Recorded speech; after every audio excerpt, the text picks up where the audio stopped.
Bible एक वर्ष में। नमस्कार, आप सबका बाइबल एक वर्ष में स्वागत है। आप सब ने जो कदम उठाया है प्रभु के वचन सुनने के लिए, यह हमारे जीवन के अंधेरों को दूर करेंगे और हमें प्रभु के प्रकाश में चलाएंगे। आज हम न्यायकर्ताओं के ग्रंथ का अध्याय 5, 6, अय्यूब के ग्रंथ का अध्याय 8 और सुक्ति ग्रंथ का 11वां अध्याय सुनेंगे। प्रभु का वचन सुनने से पहले आइए हम ईश्वर से प्रार्थना करें। हे प्रभु, हम आपका वचन सुनने वाले हैं। हमारे मन की आंखें खोलें और हमें आध्यात्मिक प्रज्ञा दें ताकि हम आपको जान सकें और आपके वचन के अनुसार अपना जीवन जिए। यह हम मांगते हैं आपसे प्रभु यीशु के नाम, आमीन। न्यायकर्ताओं का ग्रंथ अध्याय 5। दबोरा और बराक के विजय गीत। उस दिन दबोरा ने अबीनोम के पुत्र बराक के साथ यह गीत गाया। जब इज़राइल युद्ध की तैयारी करता है और लोग स्वेच्छा से भर्ती हो जाते हैं तो प्रभु का स्तुतिगान करो। राजाओं सुनो, शासकों कान दो, मैं प्रभु का स्तुतिगान करूंगी। मैं प्रभु इज़राइल के ईश्वर के लिए भजन सुनाऊंगी। प्रभु, जब तू सेईर से चला, जब तू एदोम के मैदान से आगे बढ़ा तो पृथ्वी कांप उठी, आकाश लड़खड़ाने लगा, बादल बरसने लगे और पर्वत सिनाई के प्रभु के सामने, प्रभु इज़राइल के ईश्वर के सामने कांपने लगे। अनात के पुत्र शमगार के दिनों में, याएल के दिनों में राजमार्ग जन शून्य हो गए थे। यात्री घुमावदार पगडंडियों में आते जाते थे। इज़राइल में एक भी नेता नहीं रहा जब तक तुम ओ दोबरा उठ खड़ी नहीं हुई, जब तक तुम इज़राइल में माता के रूप में उठ खड़ी नहीं हुई। लोगों ने अपने लिए नए देवता चुने, नगरों के फाटक पर युद्ध आ गया। इज़राइल के 40,000 योद्धाओं के लिए ना तो कोई ढाल मिली और ना कोई भाला। मेरा हृदय इज़राइली नेताओं पर मुक्त है, उन लोगों पर जो स्वेच्छा से भर्ती होते हैं। प्रभु का स्तुतिगान करो। तुम जो सफ़ेद गधियों पर सवारी करते हो, तुम जो कीमती कालीनों पर बैठे हो, तुम जो रास्तों पर चलते हो, जल स्थानों पर गाने वालों की वाणी पर ध्यान दो। वे प्रभु की विजयों पर बखान करते हैं, वे इज़राइली योद्धाओं की विजयों का बखान करते हैं। उस समय प्रभु की प्रजा नगर के फाटकों पर इकट्ठी हो गई। ओ दोबरा, जागो जागो जागो जागो और गीत सुनाओ। ओ बाराक, उठकर खड़े हो जाओ। अबीनोम के पुत्र, अपने बंदियों को ले आओ। तब इज़राइल नगर के फाटकों पर आया, प्रभु की प्रजा अपने शूरवीरों के साथ। एफ्रेम के नेता मैदान में आए, बेन्यामीन भी तुम्हारे अनुयायियों के साथ आया। माकी से सेना नायक और जबूलून से शासक आए। इसकार के नेता दबोरा के साथ थे, उनके पीछे बराक मैदान में कूद पड़ा। रूबोन निवासियों का बड़ा मतभेद था। तुम क्यों बाड़ों के बीच बैठकर भेड़ों के पास बांसुरी सुनते रहे? रूबीन वंशी सोच विचार करते रहे। गिलियाद यार्दन के उस पार रह गया, दान अपनी नावों पर क्यों बैठा रहता? अशोर समुद्र तट पर निवास करता और अपने बंदरगाह नहीं छोड़ता। जबूलैन ने अपने प्राण संकट में डाले और पहाड़ों पर रहने वाले नफ्ताली ने भी। तनाक ने मगिदियों के जलाशयों के पास राजा थमके और लड़ने लगे। कनान के राजा लड़ने आए, किंतु चांदी की लूट उनके हाथ नहीं लगी। आकाश के तारों ने युद्ध में भाग लिया, उन्होंने अपने कक्षों में सीसरा का विरोध किया। नदी किशलोन, प्राचीन किशलोन की प्रचंड धारा ने उन्हें बहा दिया। मेरी आत्मा, साहस के लिए आगे बढ़ो। सरपट दौड़ने वाली जंगी घोड़ों की टाप जमीन पर बज उठी। प्रभु के दूत ने कहा, मेरोज को शाप दो, उसके नागरिकों को शाप दो। वे प्रभु की सहायता करते नहीं आए, प्रभु और उसके शीरवीरों की सहायता करने नहीं आए। केनियार हेबोर की पत्नी याएल स्त्रियों में धन्य है, तंबुओं में रहने वाली स्त्रियों में याएल सर्वाधिक धन्य है। उसने पानी मांगा और उसने उसे दूध दिया, वह बहुमूल्य पात्र में उसके लिए मलाई लाई। उसके बाएं हाथ ने तंबू की खूंटी ली और उसके दाहिने हाथ ने बढ़ई का हथौड़ा। उसने सीरा को मारकर उसका सिर कुचल दिया। उसने उसकी कनपटी को फोड़कर आर पार छेद दिया। वह उसके चरणों पर ढेर हो गया। वह गिरकर पड़ा रहा। वह उसके चरणों पर ढेर हो गया। जहां गिरा वहां निष्प्राण पड़ा रहा। सिसरा की माँ खिड़की से झांकती रही। वह जाली के पीछे विलाप करती रही। उसके रथ के आने में इतनी देर क्यों? उसके रथों की आवाज क्यों नहीं सुनाई पड़ती? उसकी सखियों में सर्वाधिक बुद्धिमानती यह कहते हुए उत्तर देती, वे लूट बांट रहे होंगे। प्रत्येक योद्धा के लिए एक कन्या, 2 कन्याएं सिसरा के लिए, रंग बिरंगे वस्त्रों की लूट, गले में पहनने वाले बेल बूटेदार 1 वस्त्र, 2 वस्त्र। प्रभु, तेरी सभी शत्रु इस तरह नष्ट हो जाए। तेरे भक्त उदयमान सूर्य की तरह शक्तिशाली हों। इसके बाद 40 वर्ष तक देश में शांति रही। न्यायकर्ताओं का ग्रंथ अध्याय 6। मिदियानियों का इजरायलियों पर अत्याचार। इजरायलियों ने फिर वही किया जो प्रभु की दृष्टि में बुरा है। इसलिए प्रभु ने उन्हें 7 वर्ष के लिए मिदियानियों को हाथ दे दिया। मिदियानी इजरायलियों पर अत्यधिक अत्याचार करते थे। इजरायलियों ने मिदियानियों के डर से पर्वत में अपने लिए दरारें, गुफाएं और गढ़ तैयार किए। जब जब इजरायली बीज बोते तब तब मिदियानी, अमोलेकी और पूर्व के लोग आकर उन पर आक्रमण करते। वे देश में अपने खेमे डाल देते और गाजा के निकट तक की उपज नष्ट कर देते। वे इजरायलियों के लिए ना अन्न छोड़ते, ना भेड़ों, ना बैलों और ना गधे। वे अपने ढोरों और खेमों सहित आया करते। संख्या में वे टिड्डियों की तरह उतरते। वे और उनके ऊंट असंख्य थे। इस प्रकार जब वे देश में आ जाते तो उसे उजाड़ डालते थे। मिदियानी द्वारा इजरायलियों की इतनी दुर्गति की गई कि वे सहायता के लिए प्रभु से प्रार्थना करने लगे। नबी द्वारा इजरायलियों पर दोषारोपण। इजरायलियों ने मिदियानियों के भय से प्रभु की सहायता के लिए उसकी दुहाई की और प्रभु ने इजरायलियों के लिए एक नबी भेजा जिसने उनसे कहा, प्रभु, इजरायलियों के ईश्वर का कहना है, मैं ही तुम लोगों को मिस्र से निकाल लाया और मैंने ही दासता के गृह के बंधनों से तुम्हारा उद्धार किया। मैंने ही मिस्रियों के हाथ से और तुम्हारे सब अत्याचारों के हाथों से तुम्हें मुक्ति दिलाई। मैंने उन्हें तुम्हारे सामने से भगाकर तुम्हें उनका देश दिया। मैंने तुमसे कहा, मैं ही प्रभु तुम्हारा ईश्वर हूँ। तुम जिन अमोरियों के देश में निवास करते हो, तुम्हें उनके देवताओं की सेवा नहीं करनी चाहिए। लेकिन तुम लोगों ने मेरी बात पर ध्यान नहीं दिया। गिदयोन को प्रभु के दूत के दर्शन। प्रभु का दूत आया और ओफ्रा के बलूत वृक्ष के नीचे बैठ गया। यह वृक्ष अबीएजर वंशी योआश का था। योआश का पुत्र गिदयोन इसलिए अंगूर पेरैन के कोलू में गेहूं दाव रहा था कि वह उसे मिदियोनी से छुपा कर रखे। प्रभु का दूत उसे दिखाई दिया और बोला, वीर योद्धा, प्रभु तुम्हारे साथ हैं। गिदयोन ने उत्तर दिया, क्षमा करें महोदय, यदि प्रभु हमारे साथ हैं तो यह सब हम पर क्यों बीती? वे सब चमत्कार कहाँ गए जिनका वर्णन हमारे पूर्वज यह कहते हुए करते थे, प्रभु हमें मिस्र से निकाल लाया। अब तो प्रभु ने हमें छोड़कर मिदियोनी के हवाले कर दिया। प्रभु ने उसे संबोधित करते हुए कहा, तुम मिदियोनी से युद्ध करने जाओ। तुम अपनी शक्ति के बल पर इजराइल को उनके हाथ से बचा सकते हो। मैं ही तुमको भेज रहा हूँ। गिदयोन ने उत्तर दिया, क्षमा करें महोदय, मैं इजराइल को कैसे बचा सकता हूँ? मेरा कुल मनासे से सबसे दरिद्र है और मैं अपने पिता के घराने में सबसे छोटा हूँ। किंतु प्रभु ने कहा, मैं तुम्हारे साथ रहूँ। तुम मिदियानी को पराजित करोगे, मानो वे एक ही आदमी हो। गिदयोन ने निवेदन किया, यदि मुझ पर आपकी कृपा दृष्टि हो तो मुझे एक ऐसा चिन्ह दीजिए जिससे मैं जान सकूं कि आप मुझी से ही बोल रहे हैं।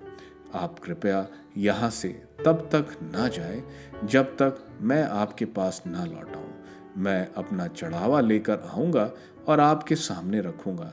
उसने उत्तर दिया, मैं तुम्हारे लौटने तक यहीं रहूँगा। गिदयोन ने जाकर एक बकरी का एक बच्चा पकाया और आधा मन मैदे बेखमीर रोटियां बनाई।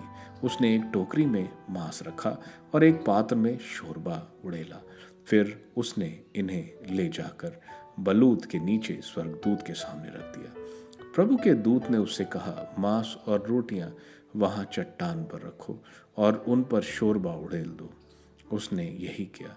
तब प्रभु के दूत ने अपने हाथ का डंडा बढ़ाकर उसके सिरे से मांस और बेखमीर रोटी का स्पर्श किया। इस पर चट्टान से आग निकली, जिससे मांस और बेखमीर रोटियों को भस्म कर दिया, और प्रभु का दूत गिबोन की आंखों से ओझल हो गया। तब गिबोन समझ गया कि वह प्रभु का दूत था, और उसने कहा, हाय प्रभु ईश्वर, मैंने प्रभु के दूत को आमने सामने देखा है। किंतु प्रभु ने उसे आश्वासन दिया, तुम्हें शांति मिले, मत डरो, तुम नहीं मरोगे। गिदोन ने वहां प्रभु के लिए एक वेदी बनाई और उसका नाम प्रभु शांति रखा।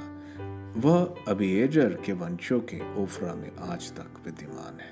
बालदेव की वेदी का ध्वंस। उसी रात प्रभु ने उसे आदेश दिया, अपने पिता का बछड़ा और 7 साल का एक सांड ले आओ। उसने पिता की बाल देव की वेदी गिरा दो और तथा उसके पास का अशेरा देवी का खूंट काट डालो। तब इस गढ़ वाले ऊंचे स्थान पर पत्थरों को ठीक तौर से जोड़कर प्रभु अपने ईश्वर के लिए एक वेदी बनाओ। फिर उस दूसरे सांड को लाकर काटी हुई अशोरा की लकड़ी पर उसकी होम बलि चढ़ाओ। तब गिदोन ने अपने नौकरों में से 10 को लेकर प्रभु के द्वारा दिए हुए आदेश का पालन किया। अपने कुटुंब और नगर के लोगों के डर से उसने दिन में ऐसा नहीं किया, उसने यह काम रात में किया।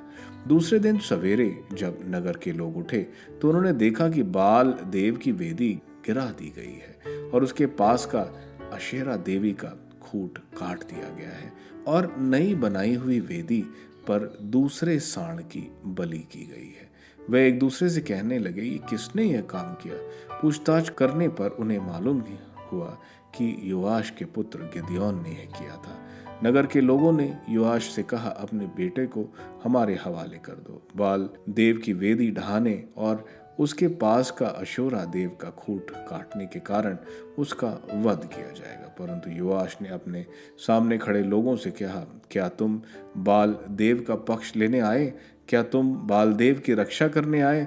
जो उसका पक्ष लेता है वो सुबह होने तक मार डाला जाएगा।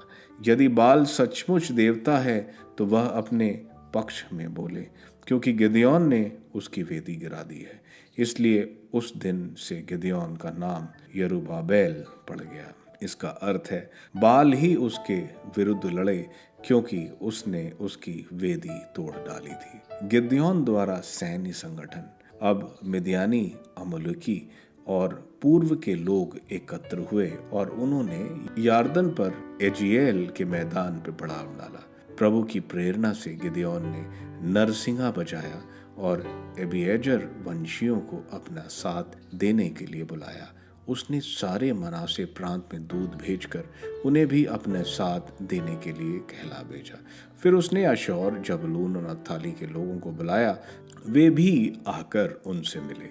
गिबोन ने ईश्वर से यह प्रार्थना की, क्या तू सचमुच अपनी प्रतिज्ञाओं के अनुसार मेरे द्वारा इजरायलियों का उद्धार करेगा?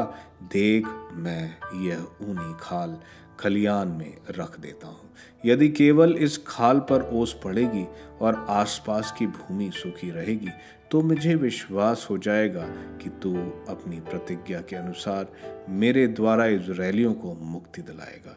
ऐसा ही हुआ। प्रातःकाल आकर उसने उस खाल को निचोड़कर उसमें से एक पात्र भर पानी निकाला। फिर गिदोन ने ईश्वर से यह प्रार्थना की, मुझ पर क्रोध न कर, मैं फिर एक बार तुझसे निवेदन कर रहा हूँ, मुझे फिर एक बार इस खाल के द्वारा परख करने दे। इस बार केवल खाल सूखी रहे और आसपास की भूमि पर सर्वत्र ओस पड़े। उस रात ईश्वर ने ऐसा ही किया। केवल खाल सूखी रही, किंतु भूमि पर सर्वत्र ओस पड़ गई थी। अय्यूब का ग्रंथ अध्याय 8। बिलियाद का पहला काव्य। ईश्वर की न्यायशीलता। इसके उत्तर में शूही बिलियाद ने कहा, तुम कब तक ऐसी बातें करते रहोगे? तुम्हारे शब्द प्रचंड वायु जैसे हैं। क्या ईश्वर न्याय भ्रष्ट करता है? क्या सर्वशक्तिमान अन्याय करता है? तुम्हारे पुत्रों ने उसके विरुद्ध पाप किया और उसने उन्हें पाप का दंड दिया। यदि तुम ईश्वर की शरण जाओगे, यदि तुम सर्वशक्तिमान से प्रार्थना करोगे और यदि तुम निर्दोष और निष्कपट हो, तो वह तुम्हारी रक्षा करेगा और तुम्हें न्याय दिलाएगा। तुम्हारा भविष्य इतना उज्जवल होगा कि तुम्हारी पिछली दशा बहुत साधारण लगेगी। पुरानी पीढ़ियों से पूछो, पूर्वजों के अनुभव पर ध्यान दो। हम तो कल के हैं और कुछ नहीं जानते। हमारा जीवन पृथ्वी पर छाया की तरह बीतता है, किंतु वे तुम्हें शिक्षा देंगे और समझाएंगे। वे अपने अनुभव की चर्चा करेंगे। क्या पटेर कहार के बिना उग सकती है? क्या सरकंडा पानी के बिना पनप सकता है? हरा सरकंडा कट जाने से पहले भी अन्य घासों की अपेक्षा जल्दी सूख जाता है। यही हाल उन सब का होता है जो ईश्वर को भूल जाते हैं। इसी प्रकार विधर्मी की आशा नष्ट हो जाती है। उसका भरोसा तंतु की तरह है और उसकी आशा मकड़ी के जाले की तरह। वह अपने घर का भरोसा रखता किंतु टिक नहीं पाता। वह उस पर हाथ रखता किंतु वह ढह जाता। वह पौधे की तरह धूप में हरा भरा है। उसकी टहनियां पूरी वाटिका में फैली है। उसके जड़ें पत्थरों से भी चिपकती है। वह चट्टानों के बीच भी पनपता है, किंतु जब वह उखाड़ा जाता तो उसका पूरा स्थान उसे अस्वीकार कर देता है। देखो, उसका भाग्य यही है। उसके स्थान पर दूसरे पौधे उग जाते हैं। देखो, ईश्वर ना तो निर्दोष व्यक्ति का परित्याग करता और ना विधर्मी को सहारा देता है। तुम्हारे चेहरे पर फिर हंसी खिल उठेगी और तुम्हारे होंठ आनंद के गीत गाएंगे। तुम्हारे शत्रु लज्जित होंगे और दुष्टों के तंबू उखड़ जाएंगे। सुक्ति ग्रंथ अध्याय 11। प्रभु को खोटे तराजू से घृणा है, किंतु उसे सही बात पसंद है। घमंडी को अपमानित किया जाता है, किंतु विनम्र में प्रज्ञा का वास है। धर्मियों की ईमानदारी उनका पथ प्रदर्शन करती है, किंतु विधर्मियों का कपट उनका विनाश करता है। संपत्ति कोप के दिन किसी काम की नहीं, किंतु धार्मिकता मृत्यु से रक्षा करेगी। निर्दोष की धार्मिकता उसका मार्ग प्रशस्त करती है, किंतु दुष्ट की दुष्टता उसका विनाश करती है। निष्कपट की धार्मिकता उसे बचाती है, किंतु कपटी अपनी वासना के जाल में फंस जाता है। मरने पर दुष्ट की आशा मर जाती है और अपनी संपत्ति पर उसका भरोसा भी मरता है।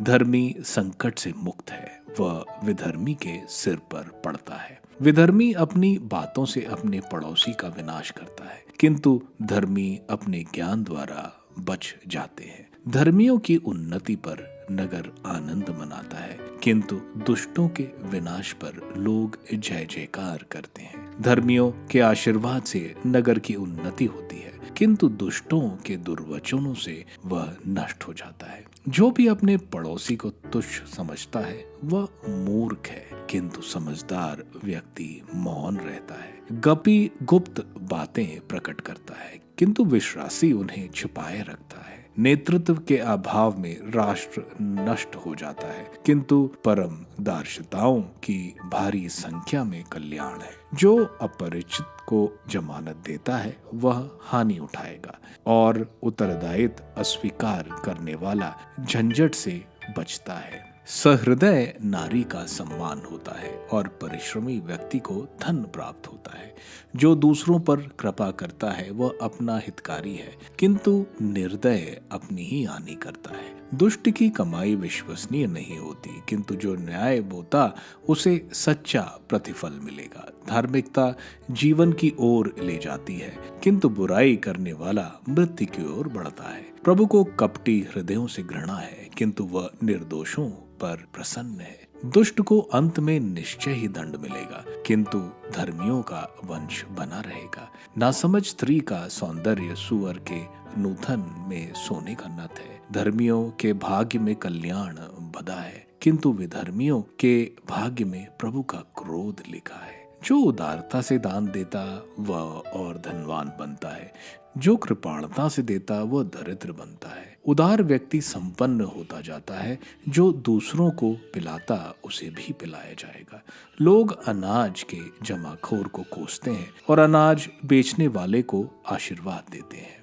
जो भलाई करता रहता है उसे ईश्वर की कृपा प्राप्त है, जो बुराई करता रहता उसका अंत बुरा होगा। जिसे अपनी संपत्ति का भरोसा है उसका पतन होगा, किंतु धर्मी नए पौधे जैसे लहलाएंगे। जो अपनी गृहस्थी का ध्यान नहीं रखता उसकी विरासत नष्ट हो जाएगी। मूर्ख बुद्धिमान का नौकर बनेगा। धर्मी का जीवन वृक्ष प्राप्त होगा, बुद्धिमान लोगों का हृदय मोह लेता है। यदि धर्मी को पृथ्वी पर अपने कर्मों का फल मिलता है तो दुष्ट और पापों को क्यों नहीं। न्यायकर्ताओं के ग्रंथ के अध्याय 5 में हम देखते हैं विजय गीत गाया जा रहा है। पहला विजय गीत मरियम और मूसा ने निर्गमन ग्रंथ के अध्याय 15 में, और यहाँ डेबरा और बाराक गा रहे हैं। दोनों में नबिया यानी मरियम और डेबरा ईश्वर द्वारा इज़राइल को विजय का गीत गा रहे हैं। हम देखते हैं किस तरह इज़राइल बहुत कठिन समय से गुजर रहा था डेबरा के नेतृत्व से पहले, और किस तरह से डेबरा का नेतृत्व इज़राइल को सुरक्षा लाया। आगे हम देखते हैं युद्ध में सारे इज़राइल के कुल लड़ाई के लिए नहीं आए। हम देखते हैं सिर्फ एफ्रम जो डेबरा का कुल था, बेंजामिन, मानेशा, जेबुलून, इश्कार और नेप्ताली लड़ने गए, बाकी कुल नहीं गए। आगे बताया जा रहा है किस तरह से उस वक्त इतनी बारिश हुई जो कनानियों के मुंह पर पड़ी, मानो वह अंधे से हो गए, और ठंड की वजह से वे अपने हाथ और पैर नहीं चला पाए। आगे बताया जा रहा है किस तरह जैल ने सईरा को मारा और इज़राइल के दुश्मन खत्म हो गए। यह गीत न कि संतोष विजय का दर्शाता है, साथ ही साथ किस तरह ईश्वर हमारी मदद करते हैं अगर हम उनकी सुनते हैं। अध्याय 6 में हम देखते हैं इज़राइल पाप में फिर गिरता है। पाप क्योंकि इज़राइल अन्य देवताओं की पूजा करते हैं, इसलिए ईश्वर उन्हें अन्य राष्ट्रों के हाथ दे देते हैं। यहाँ हम देखते हैं कि उनके पाप की वजह से ईश्वर उन्हें मिदियनों के हाथ इज़राइल को दे देते हैं। मिदियन वासी इब्राहिम के कटूरा जो सारा के मरने के बाद पत्नी बनी उसका पुत्र था। यह कबीलों में रहते थे। हम यहाँ देखते हैं मिदियन और अमेलेकी इज़राइल की बुरी दिशा कर रखी थी। इज़राइल जो भी फसल उगाते थे वह सारा ले जाते, उनकी गाय बकरी आदि सब कुछ ले जाते। इज़राइल इस पर ईश्वर की दुहाई देते। ईश्वर उनके पास एक नबी भेजते हैं और बताते हैं कि इज़राइल अन्य देवताओं की पूजा की है, इसलिए उनकी यह दशा है। आगे हम देखते हैं प्रभु का दूत, ये माना जाता है प्रभु यीशु के मानव अवतार से पहले का है। ईश्वर के दूत गिबेयोन को महान योद्धा कहकर संबोधित कर रहे हैं। हम यह देखते हैं गिबेयोन गेहूं को भूसे से अलग कर रहा है। यह कार्रवाई ऊंची जगह पर की जाती है। जहां हवा चलती है तो गेहूं और भूसा दोनों अलग हो जाता है, लेकिन यह निचले हिस्से में यह कार्रवाई कर रहा था क्योंकि वो मिदियोनी से डरता था। और हम देख रहे हैं कि ईश्वर के दूत गिबेयोन को महान योद्धा बुला रहे हैं, क्योंकि ईश्वर हम क्या कर सकते हैं वह जानते हैं। हम देखते हैं प्रभु गिबेयोन को बोलते हैं कि तुम जाओ और इज़राइल को मिदियन से छुड़ाओ।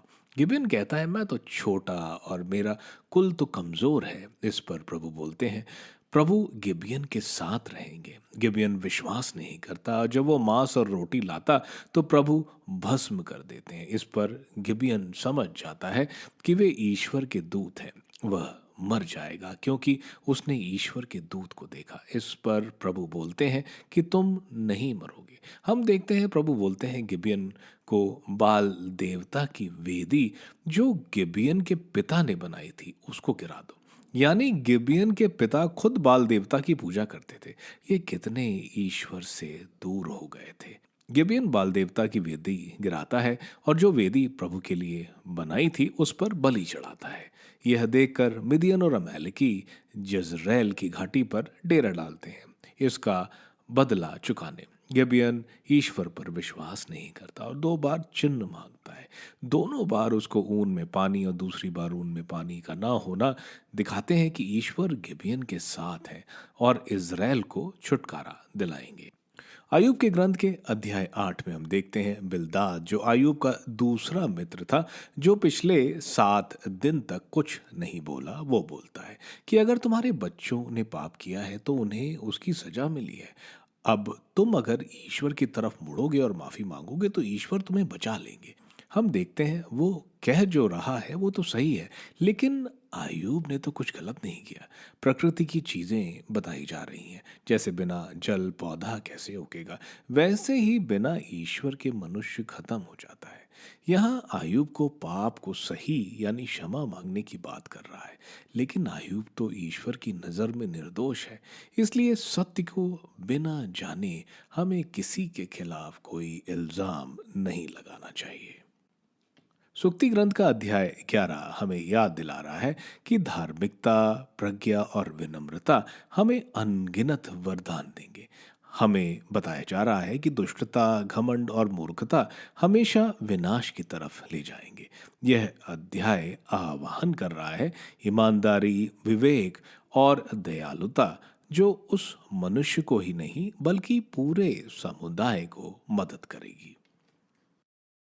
आप सबको धन्यवाद ईश्वर के वचन सुनने के लिए। मैं आपसे विनती करता हूं कि आप बाइबल एक वर्ष में को दूसरों के साथ शेयर करें, क्योंकि प्रभु का वचन स्वयं प्रभु यीशु है। प्रभु को दूसरों को देने वालों को प्रभु की आशीष जरूर मिलेगी। मैं आप सबका बड़ी बेसब्री से कल इंतजार करूंगा। धन्यवाद।